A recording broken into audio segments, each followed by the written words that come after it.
I ended up in 911 completely by chance.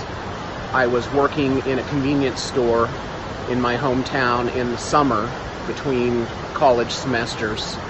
And the chief of police, who I knew because he built my dad's garage, came in and asked me if I wanted to work for him. I thought, well, doing what? He said, as a 911 dispatcher. I was like, no thanks. I appreciate the offer, but no thanks. He's like, well, come on in for an interview anyway. I think you'd be great at it. So out of a sign of respect for his authority, I did. And he hired me. So from then on, while I was going to college, I worked 2 12-hour shifts on the weekends while attending college. And I finished school and never left. It was in my blood by then, and I just couldn't walk away from it. And now here we are 31 years later, and I still love working in 911.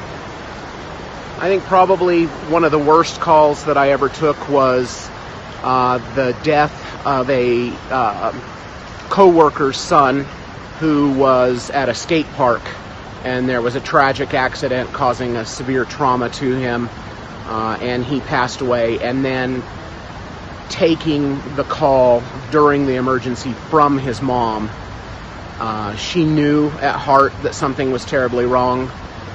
But me having to discuss it with her and give her the right information and not too much information to make sure that she was able to cope with it well. I think one of my favorite calls, I wasn't actually the call taker, I was the dispatcher, and a co-worker had taken a 911 call and was completely confused, and you could tell by her responses to the caller that she didn't know what this person wanted. She kept saying, "You want the what? You want what?" And finally she said, "You want the Flabbergate?" And that really caught my attention, and I'm like, what in the world is going on over here?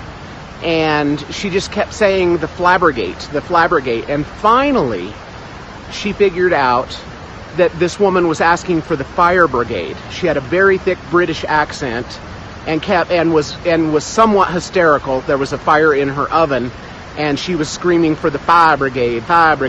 But my call taker couldn't understand her at all. So we got the call dispatched, and everything turned out great. And then my partner and I had a great laugh about what took place. My name is Bruce, and I am 911.